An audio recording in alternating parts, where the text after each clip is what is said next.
just the same, without the communication, all of this that we've just talked about goes out the window. If you don't communicate what someone means to you, to that partner, if you don't communicate to that person that's a friend what that partner means to you and where the boundaries are and where the lines in the sand are, you're kind of doomed to fail. If you just think that it's just going to work itself out, it's a little bit too nuanced for that. Yeah. And the subtlety behind if it was a pre-existing relationship or a relationship that came about after you've already been with your partner. I think that second one is what gives people more pause, because it's just like, well, how you meet this bitch? And, all this other stuff. And so, just keeping all this stuff in mind, once again, being very aware of all of the factors and variables around the situation so that you can be a good steward of your intentions, why this other person is valuable to you, or why you value that relationship. Because it's like, in all fairness, if your partner were to ask you, why does this girl matter, and you can't give an answer, shit, that's quite revealing. You know what I mean? Not that you have to justify yourself, but if you haven't already done that work and figured out what is the value of this person being in your life, then and that's something you should really do for everybody in your life. And it's interesting you go there, because that is, I wish that I would have done that. The reason that I do spend the time that I do with friends and continue to pour in, day out, month in, month out, and don't sacrifice that for any romantic partner is because at one time I did. At one time I did let a girlfriend of mine put me in a situation where I chose her over my friends. And I chose her in an ultimatum, in an absolute, her or them. And the people that she wanted me to drop were women, not men. Yes, some partners you can get jealous of anyone spending over-indexing time to anybody else. However, in this case, it was somebody, and it's been years, okay? So for anybody listening to this, it is not a recent relationship. It's been years. However, I vowed to myself that I would never do it again, because I still to this day kick myself that I didn't prioritize. I did not follow through with my word that I gave this woman, because I did value her friendship. I did. But I said it with my mouth and I didn't have my actions follow. And that person to this day is still not in my life, wants nothing to do with me. I've had an interaction to try to get back in touch, wants nothing to do with me. Probably will never want anything to do with me based on principle, and I can't look to anyone but myself, because I was offered a chance to pick A, B, or produce C, and say, okay, well, actually the healthy balance here is we stay together if you'd like this, with this caveat of me still having this friend that I'm not going to drop because you want me to, because it makes you insecure. We can have a conversation. We can get together all together. I can introduce you. Like, we can do whatever to make this work. But I didn't set my own ego on fire and slide into a place where I tried to make it work. I simply just said, okay, ultimatum. My romantic partner that is fulfilling me in more ways than just energy, here we are. Okay, I'm going to take that. I regret it. I don't regret having that relationship, but I do regret casting away someone that would probably in this day and time be a close friend of mine.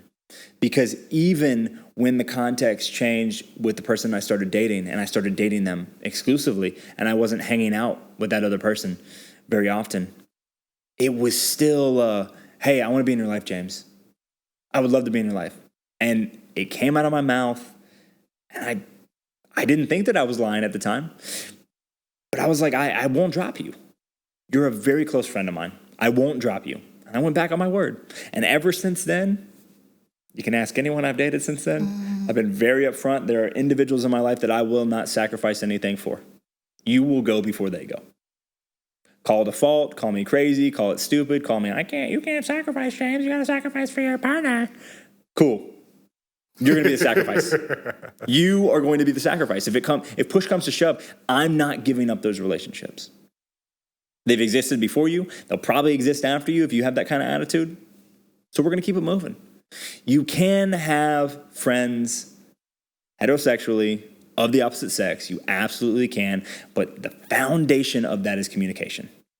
Your partner will probably not be comfortable right off the bat with it, regardless of when you met that person. That's fine. Those emotions are valid. Introduce them. Provide an environment that's conducive for them to get to know one another, to maybe have a relationship. Really important. I'm glad you're saying outside of, and that's something I could also do better at in the future with people that I'm seeing and the friends in my life.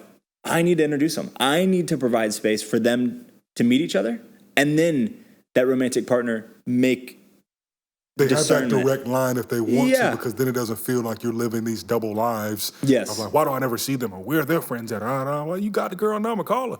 Go Yeah. have drinks. You know? And I think that that's a failure on my part because I could have done that in the past, or I could have tried to do that in the past. More recently, I could have tried to do that. I mean, legitimately, I've got no gripes with anyone but myself. I mean, my lack of communication is what has ruined relationships. Nobody else's. When I got cheated on, I believe that I could have preempted that with more communication to figure out that someone was not satisfied. Oh, hey, man, that communication a motherfucker, boy. It can be great. It can be terrible. But because it can be polarized, it is wonderful. Yeah, man. You know, it can go left, it can go right. Right. It can go up, it can go down. I mean, goodness. But, I mean, I don't know if you'd say the same. I'd encourage you to go get that balance of energy. If you're heavy masculine, find that balance. It doesn't need to be in your romantic partner alone. Yeah. You can find it other places. Don't restrict yourself to just same-sex friends because you're afraid of what you're going to do when the lights turn off or you're walking in an alley or you're in a bar when no one else is around. Look, prove to yourself that that person is a friend. Prove to yourself that you can respect people and value them more than their body. Other benefits on top of that, when you know that the established boundaries keep it platonic, you can look to that person as a more neutral informant as to your own energy and behavior from the viewpoint more closely aligned to your partners, right? If I'm a guy and I go get advice from my homies about my relationship, they're gonna give me advice as guys. How can I get a woman's perspective if there are no other women in my life? How If can a women are woman get a- restricted to just the energetic probability that they're romantic or they're nothing. You know, and so it's like, I just think the whole world would be better off for it, because then even when people meet each other, there's more of an understanding like, hey, maybe I did catch your eye because you were pretty. Maybe I catched your eye because your laugh or your energy, whatever. But me coming up, introducing myself, wanting to get to know you is not step one of fucking you. That's the thing. Like, all roads don't lead to the bedroom. And I think it's just so hard for people to believe that because of what they've experienced, what is common in culture and how people do tend to meet at the watering holes, you know, and it's like eventually that has to change. And who's going to change that other than individuals, people? And end of the day, it's a communication situation. It's a communication solution. Yeah. Something needs to happen. And we can both get better at communication too in our own relationships when we have them. You know, I think that I've got oodles and oodles to grow, for sure. But I think that I'm in a much better position knowing that I have space to grow than not being aware that I'm where I'm at.